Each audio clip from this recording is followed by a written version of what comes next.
अस्त्र के अंधकार को मिटाने के लिए प्रकाश पुंज चाहिए कर्ण। चक्षुमास्त्र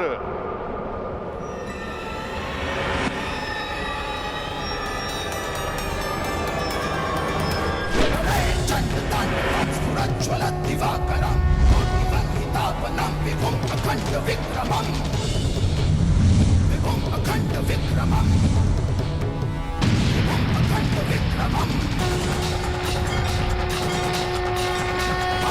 मनोहरं प्रचण्ड तेजदाहकं कालकालबन्धकारध्वस्तभानुमण्डलं भास्करं मनोहरं प्रचण्ड तेजदाहकं कालकालबन्धकारध्वस्तभानुमण्डलम्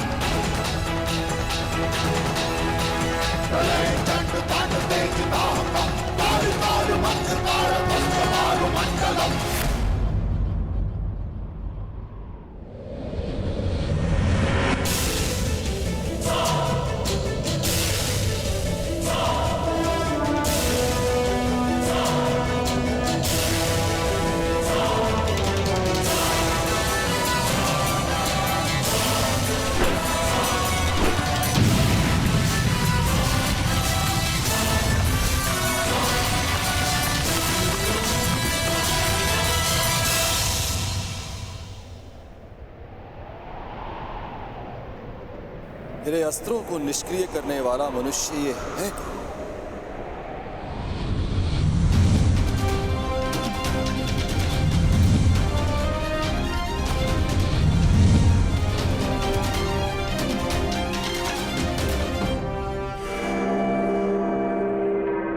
देवताओं को शक्ति मनुष्य की भक्ति से मिलती है, और जब देवता अहंकारी हो जाए तो मनुष्य को विरोध में खड़ा होना ही पड़ता है। और आज ये मनुष्य देवराज इंद्र पर ही इंद्रास्त्र का प्रयोग करेगा।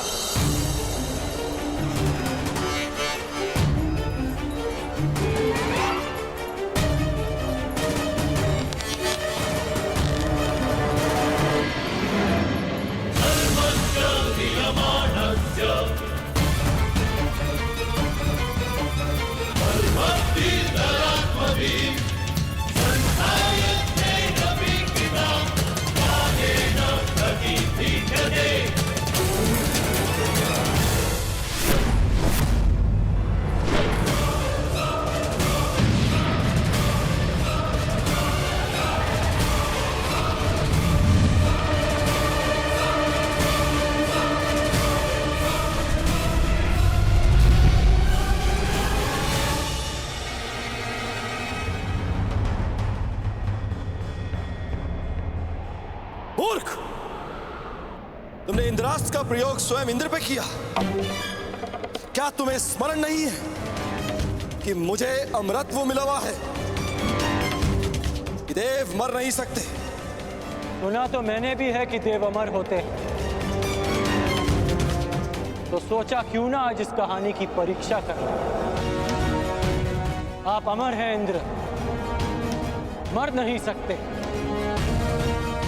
लेकिन अमर होने के भी अपने दुख होते हैं। अनंत काल तक पीड़ा भोगना उनमें से एक है। बस कर्ण बस, अब तेरा नाश निश्चित है। मेरे वज्र के प्रहार के लिए सज्ज हो जा।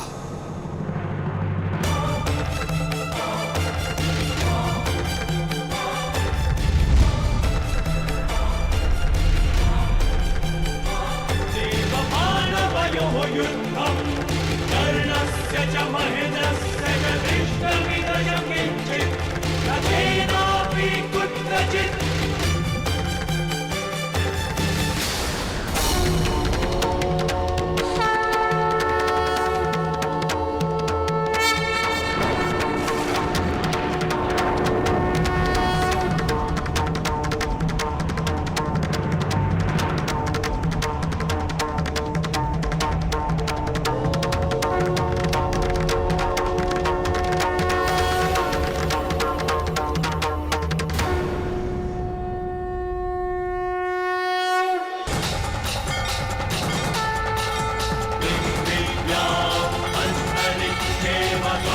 भीमा कदाचनम् युद्धं कर्णवासावयोः युद्धं कर्णवासावयोः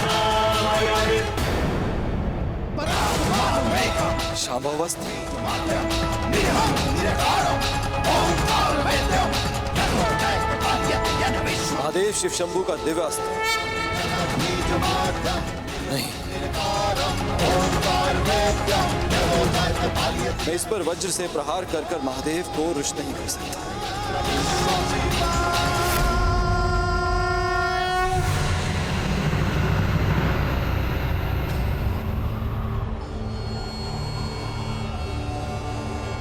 रुक जाओ कर्ण, रुक जाओ।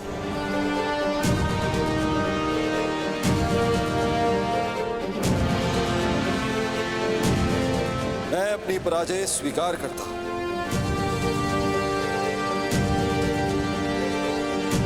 तुम्हें इस शंभव अस्त्र को प्रयोग करने की आवश्यकता नहीं।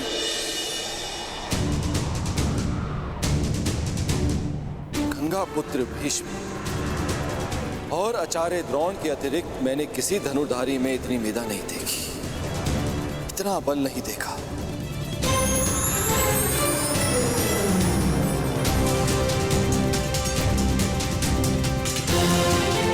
कौन हो तुम कर्ण? और कौन है वो जिसने तुम्हें इतना सक्षम बनाया? कौन है वो महागुरु? कौन है जिसके शिष्य हो तुम?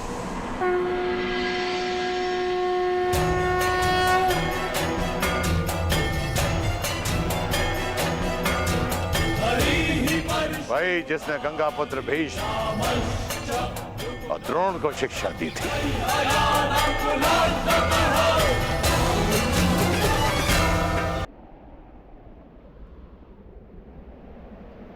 कौन है वो महागुरु?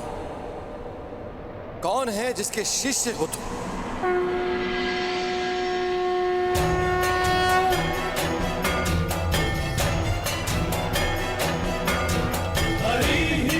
भाई जिसने गंगा पुत्र भीष्म और द्रोण को शिक्षा दी थी।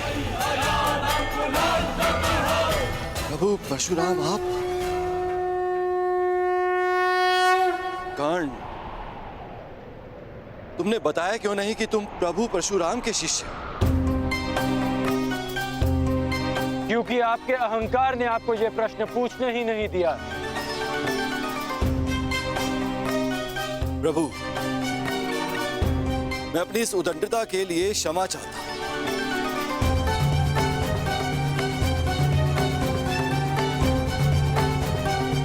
मेरे इस अहंकार ने मेरी मति को हर लिया था, जो मैं समझ नहीं पाया कि ऐसा प्रतिभावान योद्धा केवल आपका ही शिष्य हो सकता है। मैं क्षमा चाहता हूं, अर्थात मेघों को अभी वर्षा का आदेश देता हूं।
तुम्हें चुनकर मैंने भूल नहीं की है कर्ण। तुमने अच्छा प्रदर्शन किया है। क्योंकि मेरे गुरु ने मेरा मार्ग प्रदर्शन किया, ये कर्ण की नहीं आपकी शिक्षा की विजय है गुरुदेव। कर्ण, वर्षों तक तुमने शस्त्र साधना की, मेरे हर आदेश का पालन किया, मेरे द्वारा दी गई हर परीक्षा में तुम खरे उतरे हो राधे। और आज तुमने इंद्रदेव का अहंकार तोड़कर मुझे गौरवान्वित किया है। इसका तात्पर्य जानते हो कर्ण? इसका अर्थ यह है तुम उन शस्त्रों को धारण करने के पात्र बन गए हो जो देवताओं को भी उपलब्ध नहीं है। मैं तुम्हें ब्रह्मशील अस्त्र की दीक्षा दूंगा। मैं तुम्हें ब्रह्मांड अस्त्र की शिक्षा दूंगा। और परशुराम को सदैव ये गर्व होगा, ये दीक्षा प्राप्त करने वाला राधे कर्ण परशुराम का प्रतिबिंब है।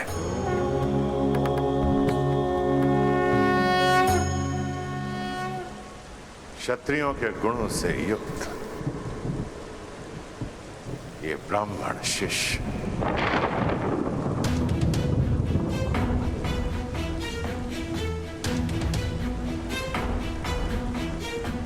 इतने वर्षों में असंख्य बार तुमने मुझे मेरी युवा अवस्था का स्मरण कराया,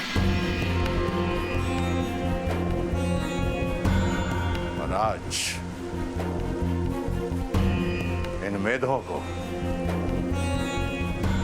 इस नभ को, 7 तल्लों, चारों दिशाओं को मैं साक्षी मानकर सगर्व कहता हूं कि धनुर्विद्या में और युद्ध कौशल में तुम परशुराम के पर्याय हो। महादेव के अतिरिक्त तुमसे श्रेष्ठ धनुर्धर कोई नहीं है इस संसार में।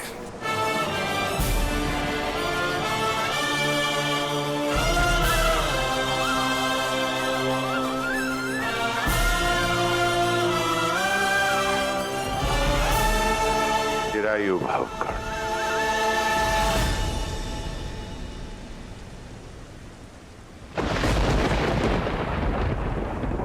कर्ण, कर्ण, कर्ण, कौन है ये कर्ण? कहां से आया इसमें इतना बल, इतना कौशल? कहां से पाया इसने इतना तेज? समझ नहीं आया कि केवल ब्राह्मणों को शिक्षा देने का प्रण लेने वाले परशुराम ने आखिर क्यों एक सूत पुत्र को अपना शिष्य बनाया। कुछ तो भेद है जिसे इंद्र भेद करके रहेगा। देवराज इंद्र को तो तुमने पराजित कर दिया कर्ण, परंतु देवराज इंद्र के भीतर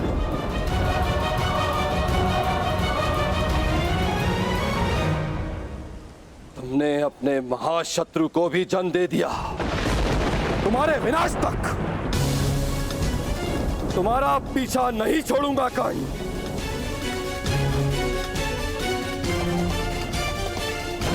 परशुराम तुम्हें संसार का सबसे सर्वश्रेष्ठ धनुर्धारी घोषित कर चुके हैं, किंतु क्षमा करना है धनुर्धारी।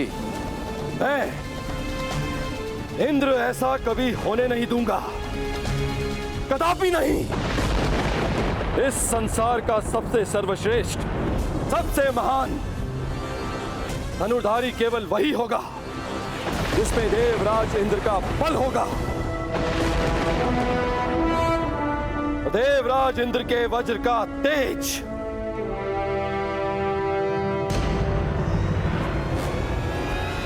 जो स्वयं इंद्र के अंश से जन्मा है,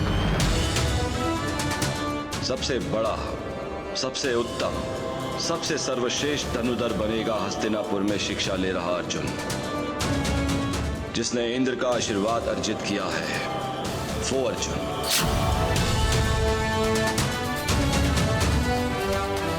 तुम जैसा धनुर्धर ना कभी जन्मा था,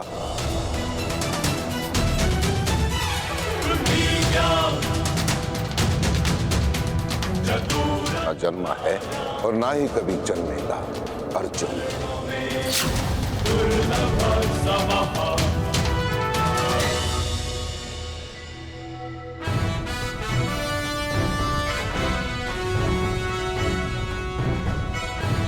तुमसे श्रेष्ठ धनुर्धर कोई नहीं है इस संसार में। चिरायु भावकर्ण,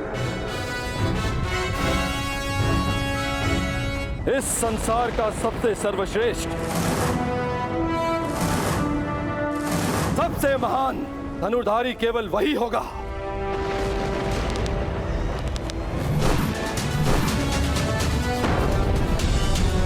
जो स्वयं इंद्र के अंश से जन्मा है। सबसे सर्वश्रेष्ठ धनुधर बनेगा हस्तिनापुर में शिक्षा ले रहा अर्जुन।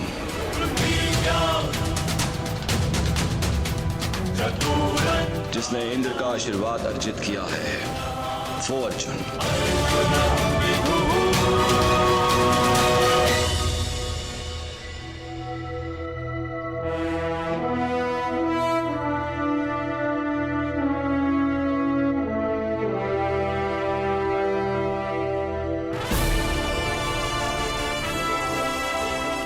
आज मेरे वर्षों के परिश्रम और तपस्या का फल मिलने वाला है। आज गुरुदेव से दीक्षा लेकर मेरा स्वप्न पूरा हो जाएगा।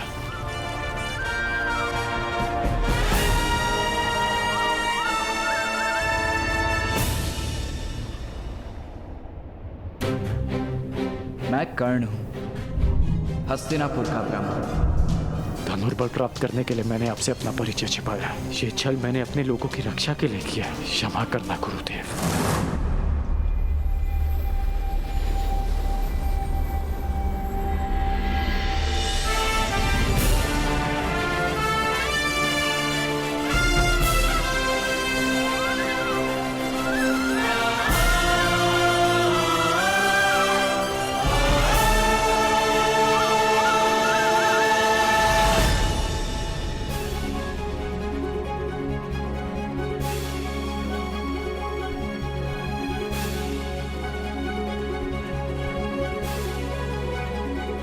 अंतिम दीक्षा के लिए तैयार हो कर्ण?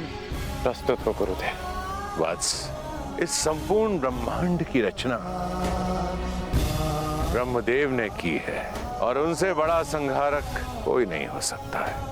इसलिए ब्रह्मदेव के शस्त्रों से अधिक संहारक कुछ भी नहीं है। और वो 3 शस्त्र हैं: ब्रह्मास्त्र, ब्रह्मशीरस्त्र और ब्रह्मांडास्त्र। कर्ण, उनकी दीक्षा से पहले तुम्हें मुझे वचन देना होगा। इनका प्रयोग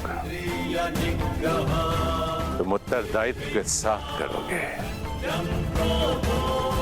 संसार के हित के लिए करोगे और तभी करोगे जब तुम्हारे समक्ष और कोई मार्ग ना बचा हो। सूर्य देव को साक्षी मानकर ये राधे आपको ये वचन देता है।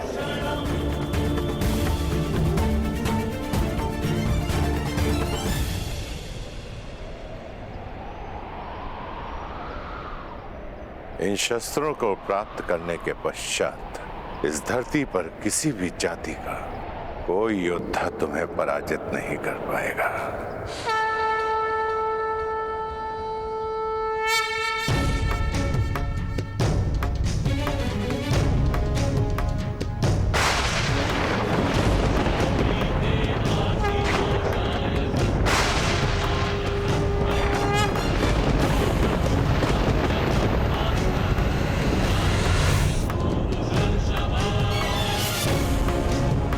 ब्रह्मास्त्र अब ये तुम्हारे शरीर में विद्वान है राधे। ब्रह्मास्त्र के पश्चात ब्रह्मदेव ने एक और महाशस्त्र का निर्माण किया जो ब्रह्मास्त्र से 4 गुना शक्तिशाली है। ब्रह्मशिर अस्त्र।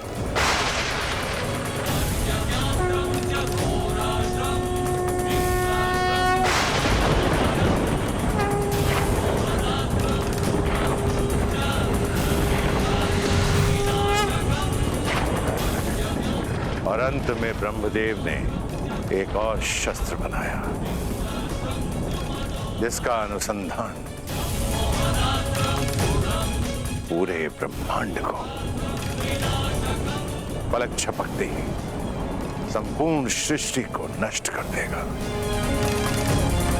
ब्रह्मांड अस्त्र।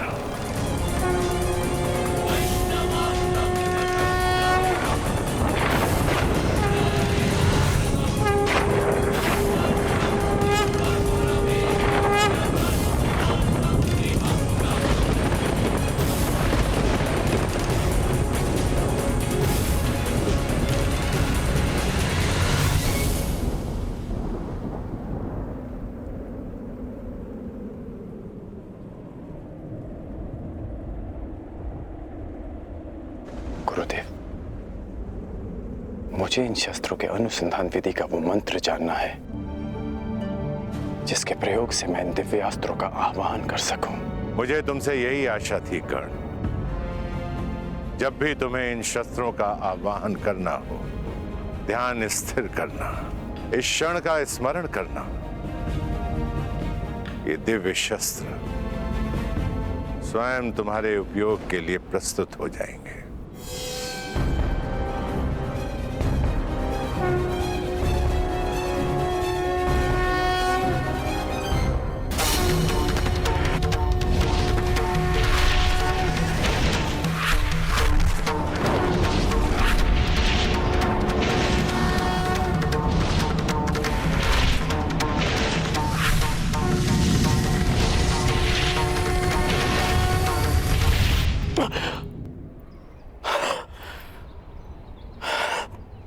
कर्ण, शिक्षा प्रारंभ से पहले तुमने बताया था कि तुम महर्षि भृगु के वंशावली में से हो। आज महर्षि भृगु को तुम पर गर्व होगा। इस धरती के प्रत्येक ब्राह्मण को तुम पर गर्व होगा। ब्राह्मण पुत्र कर्ण।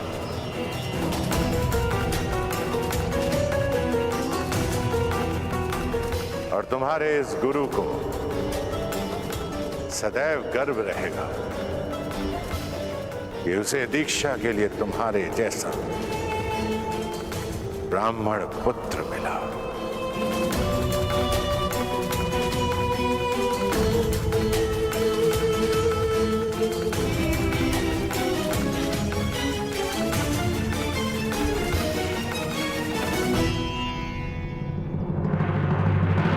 सूत पुत्र कर्ण ब्राह्मण पुत्र बनकर दिव्यास्त्र का ज्ञान ले रहा है। मूर्ख, तुमने इंद्र के मान और अभिमान पर प्रहार किया है जो उसके लिए सब कुछ था। अब इंद्र तुम्हारे दिव्यास्त्र के ज्ञान पर प्रहार करेगा जो तुम्हारे लिए सब कुछ है। पर इंद्र सीधा प्रहार क्यों करेगा? यदि मेमना सिंह का मुखौटा पहनकर स्वयं सिंह की गोद में बैठ जाए तो उसका आखेट नहीं करते, केवल उस मेमने का मुखौटा हटा देना चाहिए तो उसका आखेट स्वयं सिंह ही कर देगा। स्मरण रहे कर्ण, सबसे बड़ा अभिशाप वही होता है जो वरदान स्वयं के लिए शाप बन जाए।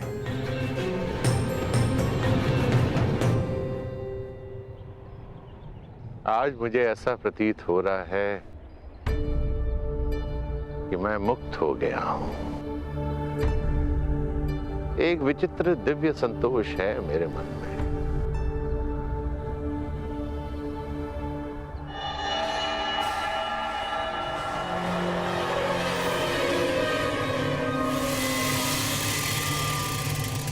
मेरा मन ऐसे जलता था जैसे तप मरुस्थल, और ये ताप शीतल तब हुआ जब मुझे श्री राम के दर्शन हुए। और उसके सैकड़ों वर्षों के बाद मेरे शिष्य गंगा पुत्र भीष्म के चक्रवात ने उसे फिर से जगा दिया। कर्ण, स्वयं से युद्ध करके कभी कोई विजयी हुआ है? अंततः पितामह भीष्म को भी आशीर्वाद देना पड़ा, और अनुभव हुआ कि आक्रोश उस शक्ति के कारण जो मुझ में है। और मैंने शपथ लिया कि अब मैं शस्त्र कभी नहीं उठाऊंगा। मैंने अपने सारे अस्त्र और शस्त्र अपने शिष्य द्रोणों को भेंट कर दिए, किंतु फिर भी थोड़ा आक्रोश भीतर रह गया।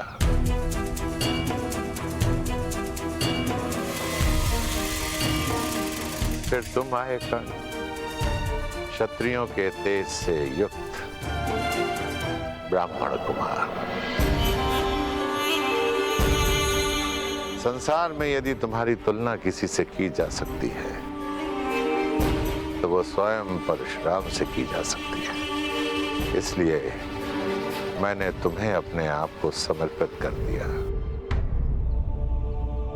और आज तुम्हें अपने सभी दिव्यास्त्र प्रदान करके मन बहुत हल्का हो गया।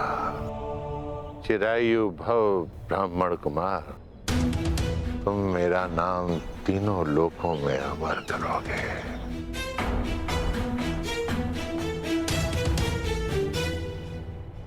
गुरुवर, आज्ञा हो तो कुछ निवेदन करो। आप संसार के सबसे महान और घातक योद्धा बने, परंतु अपने जन्म से नहीं, अपने कर्म से। आपका जन्म एक ब्राह्मण कुल में हुआ, उसके पश्चात भी आप किसी भी क्षत्रिय से सबसे महान योद्धा सिद्ध हुए। अपने जन्म से नहीं ना, अपने कर्म से ही ना गुरुदेव। तो जन्म और कर्म की ये नीति सबके लिए होनी चाहिए ना। मैं आपसे ये सब इसलिए कह रहा हूं क्योंकि आज मैं आप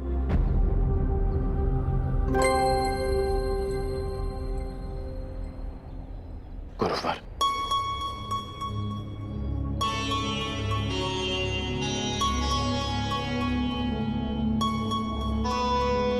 क्षमा करना गुरुवर,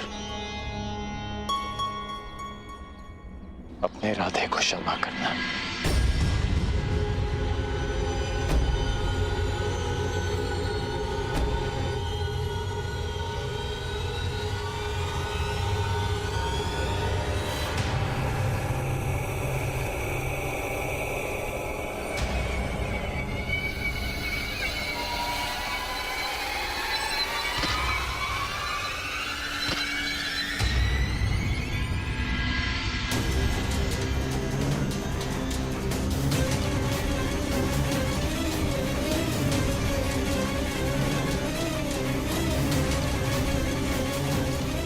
वर्षों बाद गुरुवर संतोष की निद्रा में है। उनकी निद्रा भंग हो जाएगी। मैं उनके विश्राम को भंग नहीं होने दे सकता।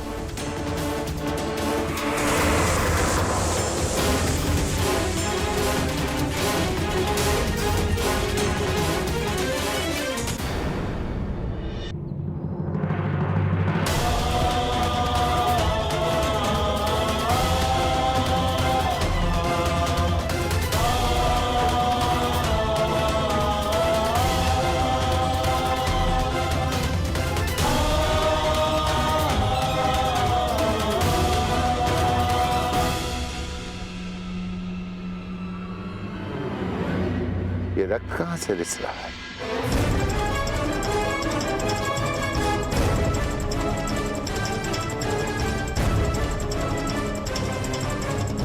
राधे?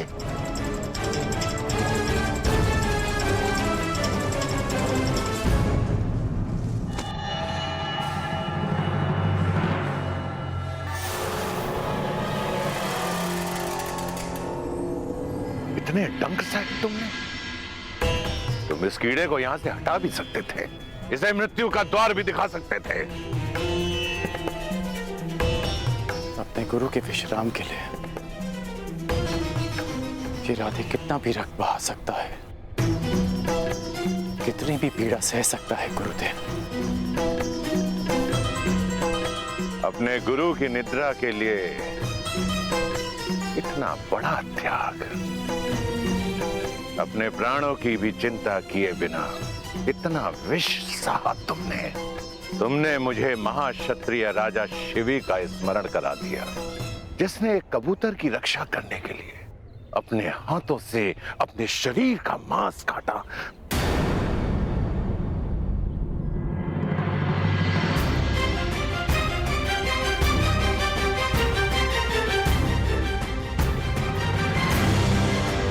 क्षत्रिय?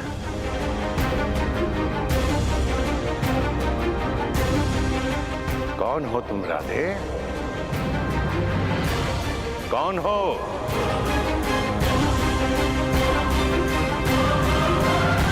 कौन हो तुम राधे? मैं राधे आपका शिष्य कर्ण। ये मेरे प्रश्न का उत्तर नहीं है कर्ण। मनुष्य अपने कर्म से बल और सिद्धि अर्जित करता है, परंतु जन्म और कुल से संचित संस्कार और गुण उसका साथ नहीं छोड़ते हैं। अपने गुरु की निद्रा के लिए इतनी असहाय पीड़ा सही तुमने? नहीं कर्ण, नहीं। ये एक ब्राह्मण कुल के बालक के लक्षण नहीं हो सकते हैं, कदापि नहीं हो सकते। जब तुम मुझसे दीक्षा लेने आए थे, तब भी मैंने तुमसे यही प्रश्न पूछा था, और आज दीक्षा के समय भी मैं तुमसे यही प्रश्न पूछ रहा हूं। क्या तुम ब्राह्मण पुत्र हो? क्या तुम ब्राह्मण पुत्र हो?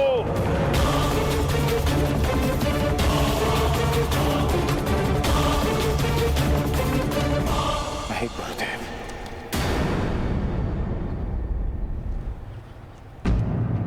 मैं एक सूत पुत्र हूं। राधे कर्ण, अधिरथ का पुत्र कर्ण। छल, पाखंड, असत्य अपने गुरु से।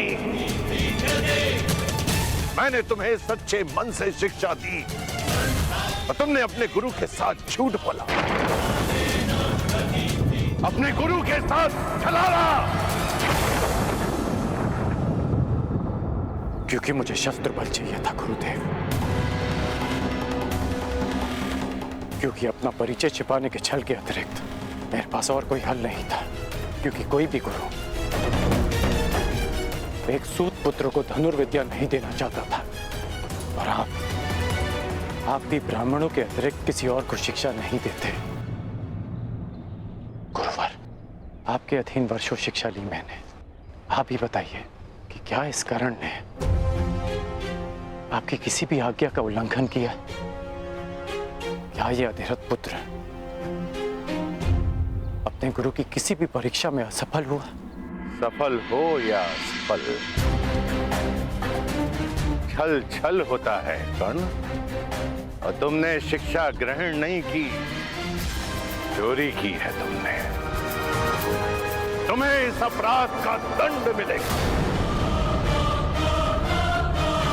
तुमने मेरे दिव्यास्त्रों को प्राप्त करने के लिए अपने गुरु से झूठ बोलने का महापाप किया है। रोक है तुम पर। अब तुम अपने गुरु से श्राप भी लेते जाओ। मैं जमदग्नि पुत्र परशुराम तुम्हें श्राप देता हूं कि मेरे द्वारा दिए गए दिव्यास्त्रों का तुम उपयोग नहीं कर पाओगे। जिस समय तुम्हें इन दिव्यास्त्रों की सबसे अधिक आवश्यकता होगी, उस समय तुम इसके अनुसंधान की विधि भूल जाओगे।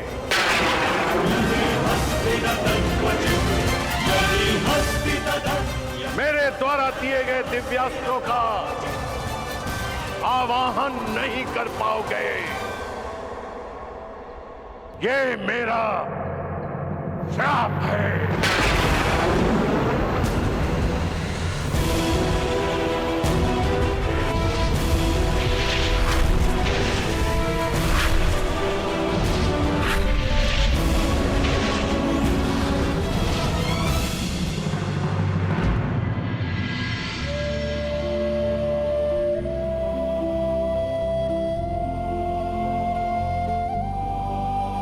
अपने गुरु से छल करने के पश्चात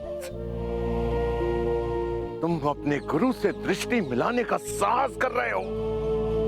चले जाओ यहां से कर्ण, चले जाओ। इस श्राप के बाद ये पवित्र भूमि भी अभिशापित और अपवित्र हो गई है। जाओ। यदि ऐसा है तो ये स्थान तभी अपवित्र हो गया था जब मैंने पांव रखे। श्राप आपने मुझे आज दिया, परंतु अभिशापित तो मैं जन्म से ही रहा हूं।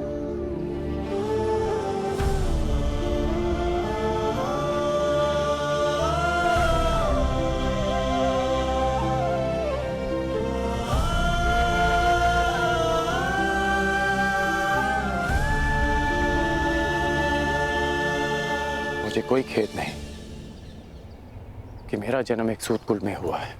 मुझे कोई खेद नहीं कि मुझ में ब्राह्मणों और क्षत्रियों का रक्त नहीं बहता। खेद है तो केवल इस बात का कि मेरा जन्म ऐसे स्थान पर क्यों हुआ जहां जीवन को ब्राह्मणों और क्षत्रियों का दास माना जाता है। शास्त्रों में लिखा है कि मनुष्य की महानता और सफलता उसके गुण, उसकी मेधा से मापी जाती है। फिर क्यों किसी के जीवन पर उसके जन्म, जाति और कुल की छाप लगा दी जाती है गुरुदेव?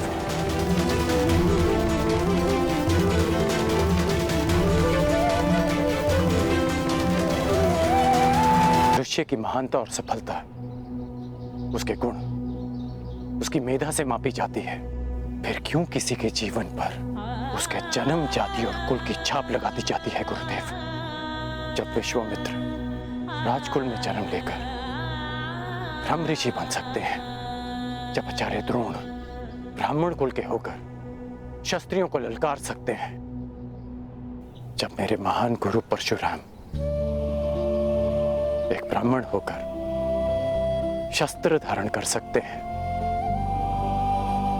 तो फिर इस सूत पुत्र के साथ अन्याय क्यों गुरुदेव? क्यों ऐसा होता है कि यदि एक सूत पुत्र वेद की ऋचा सुन ले तो उसके मुख में पिघला सीसा भर दिया जाता है?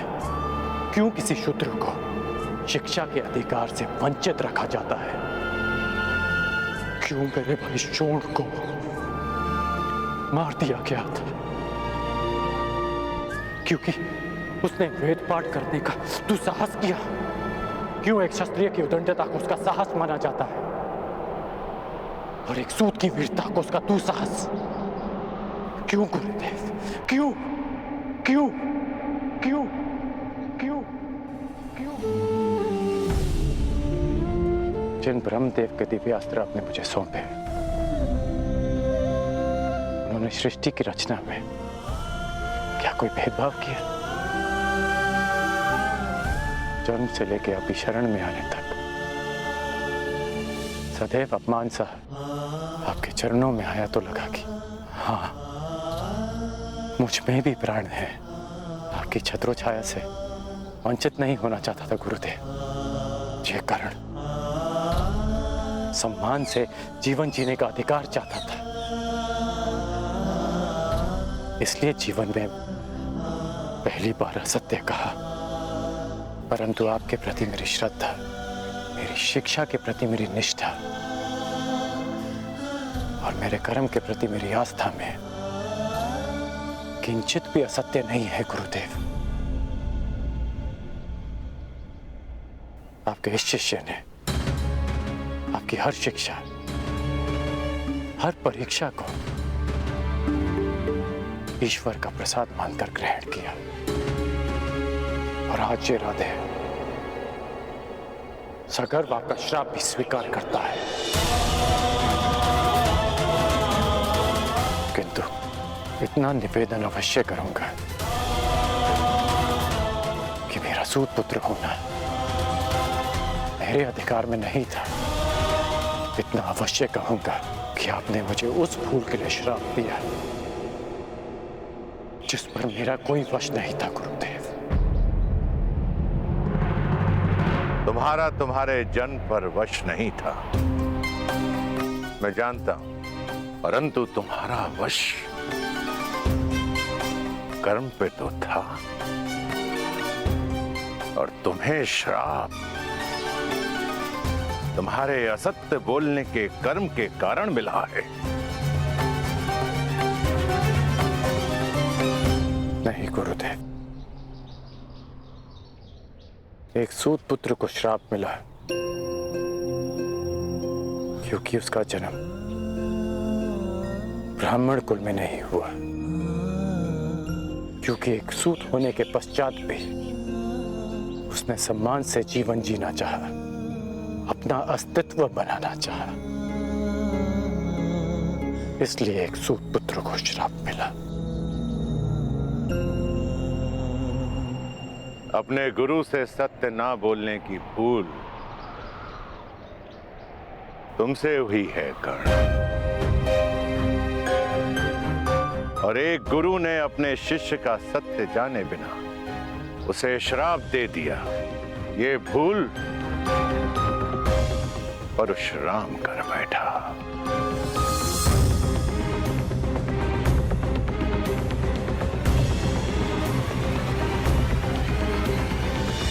मेरे द्वारा दिए गए श्राप को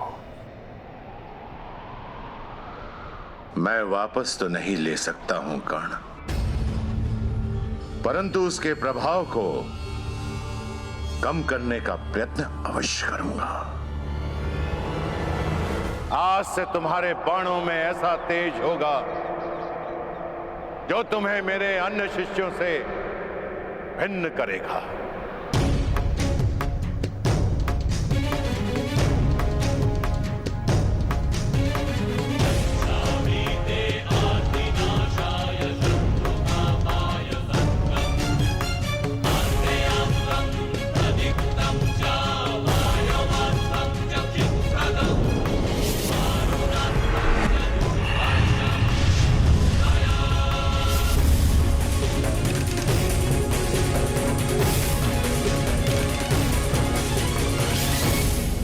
ये मेरा सबसे शक्तिशाली दिव्यास्त्र है, परंतु ब्रह्मास्त्र से अधिक नहीं।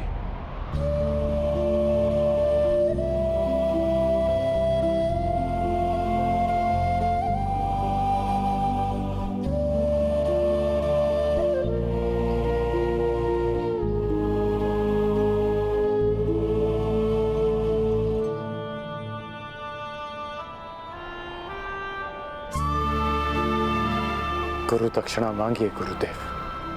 गुरु दक्षिणा क्या मांगू मैं तुमसे कर्ण? सब कुछ तो मैंने तुमसे ले लिया है, अब तो कुछ तुम्हें देना चाहता हूं।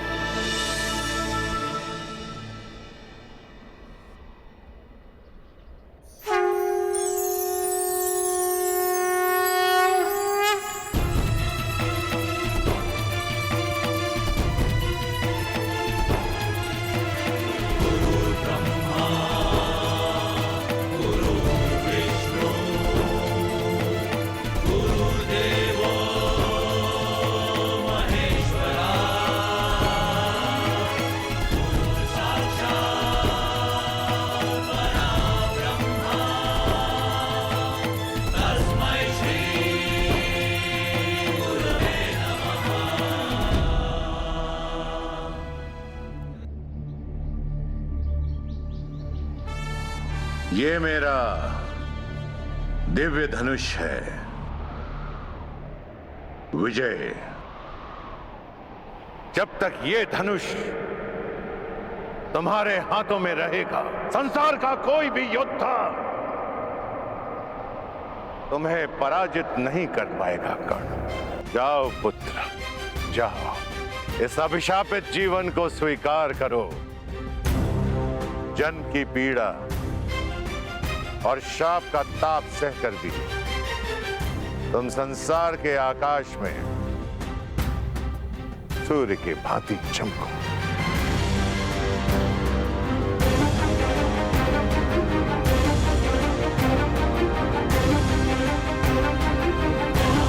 माता की मार संसार का सबसे बड़ा प्यार होता है, और गुरु का श्राप भी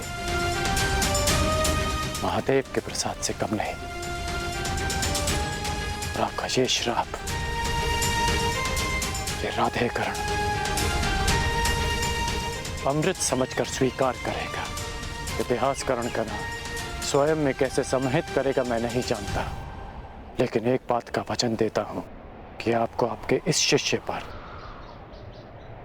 सदैव गर्व होगा।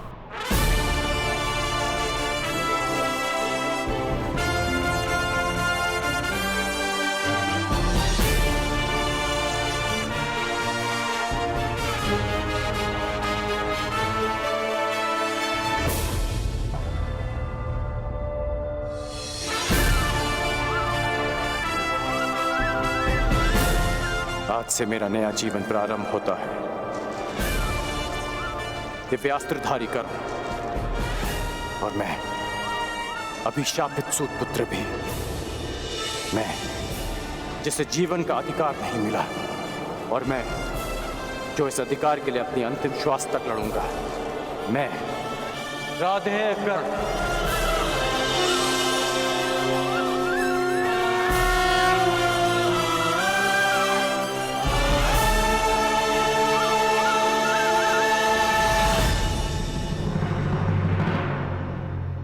परशुराम शिष्य, हस्तिनापुर के राजगुरु, महायोद्धा प्रतापी आचार्य द्रोण पधार रहे हैं।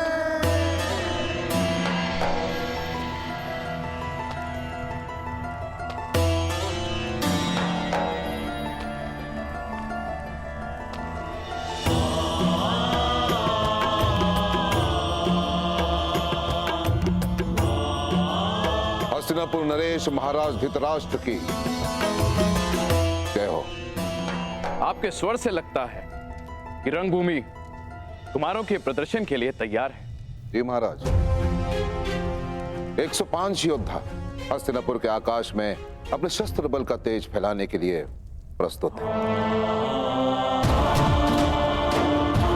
और इतना नहीं महाराज, हस्तिनापुर की जनता अपने राजकुमारों के स्वागत के लिए आतुर है, प्रतीक्षा कर रहे हैं कि वे कब आएंगे। समय आ गया है जब मेरे पुत्र अपनी योग्यता का प्रदर्शन करेंगे। समय की चाल में आहट नहीं होती महाराज, किंतु वेग की भांति वो चलता है।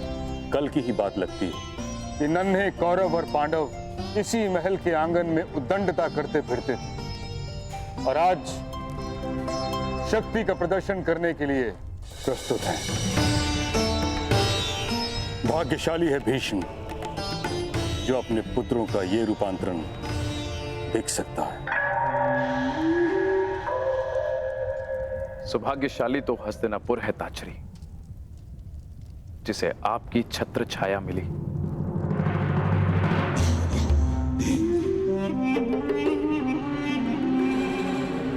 निसंदेह महाराज, निसंदेह, सत्य वचन। जिस राज्य के महाबली भीष्म और महाधनुर्धर द्रोण जैसे स्तंभ हो, वो राज्य सौभाग्यशाली होगा ही। और मुझे पूर्ण विश्वास है कि राजकुमारों का ये प्रदर्शन निश्चित रूप से हस्तिनापुर को गर्वित करेगा। आनंद दुगना हो सकता है महाराज,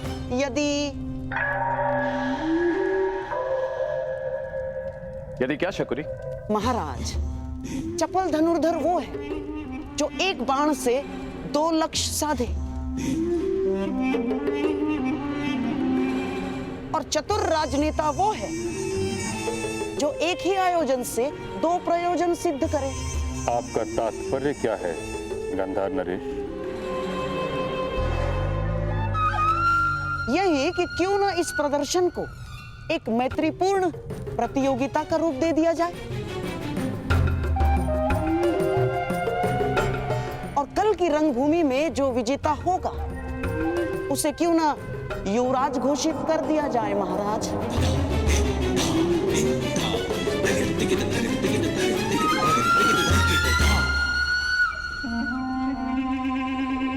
की रंगभूमि में जो विजेता होगा उसे क्यों ना युवराज घोषित कर दिया जाए महाराज। प्रतिस्पर्धा प्रतिद्वंदियों के बीच होती है गंधार नरेश, भाइयों के बीच नहीं। इस प्रदर्शन का लक्ष्य है राजकुमारों की क्षमता को परखना, युवराज का चयन नहीं।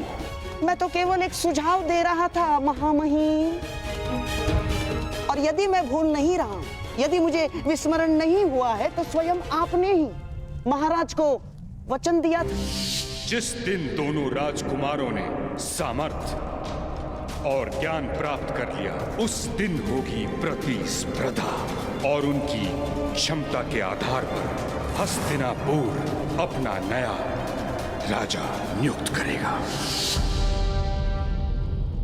अब जब महागुरु द्रोण ने घोषणा कर ही दी है कि 105 राजकुमारों का प्रशिक्षण पूर्ण हो गया है, तो क्यों हस्तिनापुर को युवराज सुख से वंचित रखा जाए? इस राजसभा को अगले सम्राट के दर्शन क्यों न कराए जाए ना? फिर भी ये एक केवल सुझाव मात्र है, सुझाव मात्र। यदि महाराज धृतराष्ट्र इस प्रतियोगिता को अनुमति दे तो।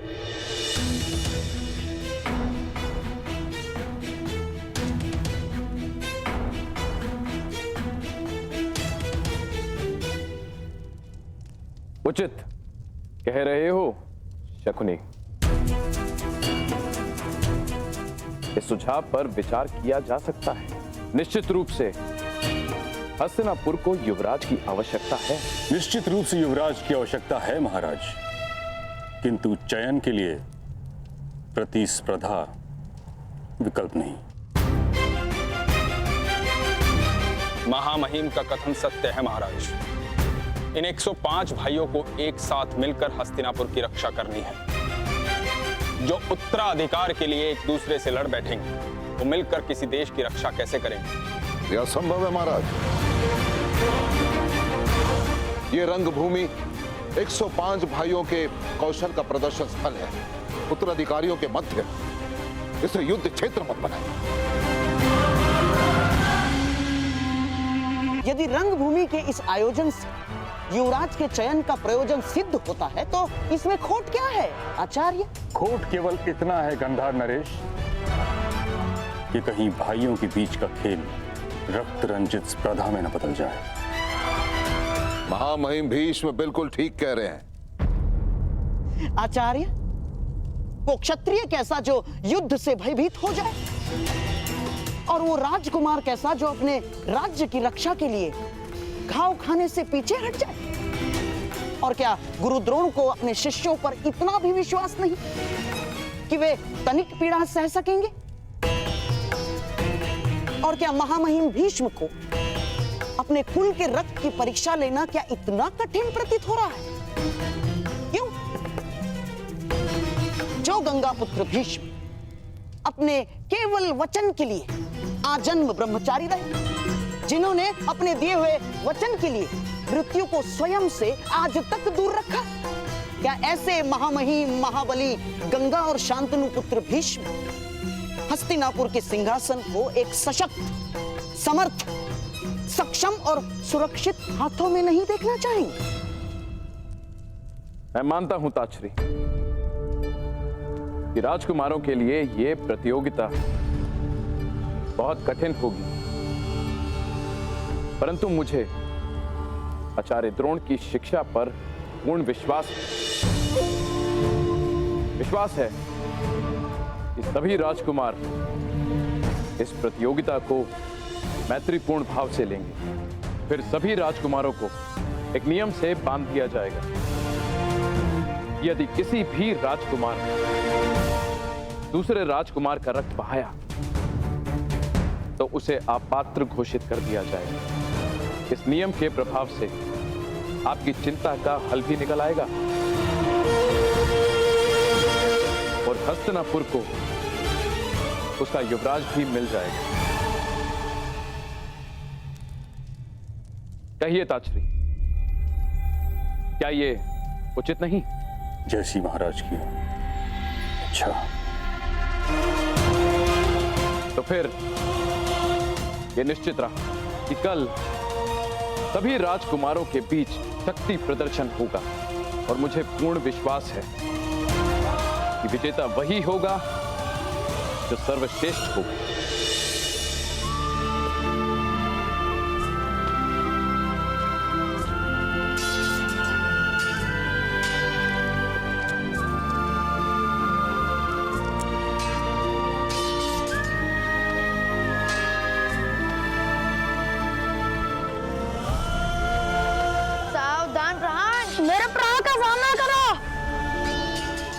कल रंगभूमि में प्रदर्शन करोगे कौरव और पांडवों के साथ? प्रदर्शन? कैसा प्रदर्शन? कल हस्तिनापुर के 105 राजकुमारों का शक्ति प्रदर्शन है। सुना है कुमार अर्जुन अपने धनुर्विद्या का कौशल भी दिखाएंगे।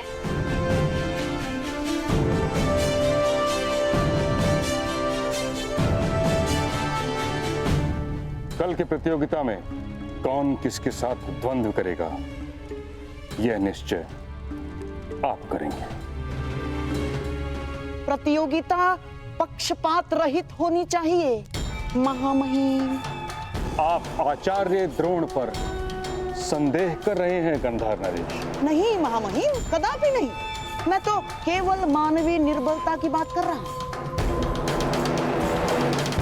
कितना भी प्रयास कर लीजिए, घुटना पेट की ओर ही मुड़ता है और ना चाहते हुए भी एक माता अपने पुत्र के पक्ष में ही बोलती है महामहिम।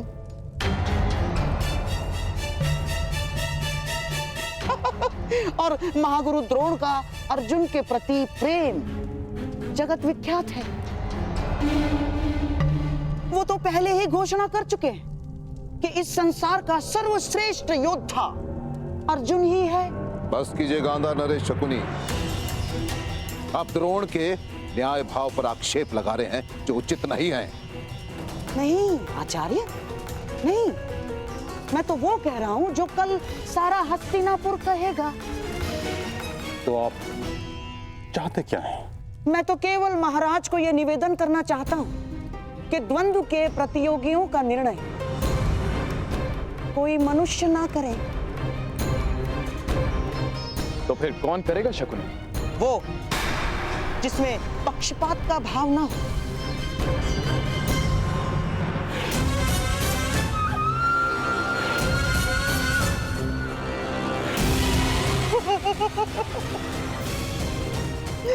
ये मेरे पास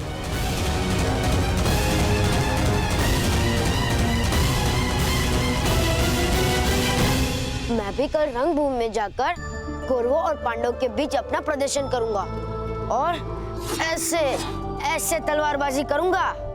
मूर्ख, अज्ञानी, हमारे जैसे छोटे लोगों को दिन में स्वप्न देखने का अधिकार नहीं है। ये रंगभूमि राजपुत्रों के लिए है, तुम्हारे लिए नहीं है पुत्र। तुम लोहार के पुत्र हो, लोहार का काम करो, छोड़ो ये तलवार वलवार चलाना। अपनी निर्बलता और उस पर क्यों थोप रहे हो? हर बालक का अधिकार होता है अपना भविष्य चुनने का, अपना भाग्य स्वयं लिखने का।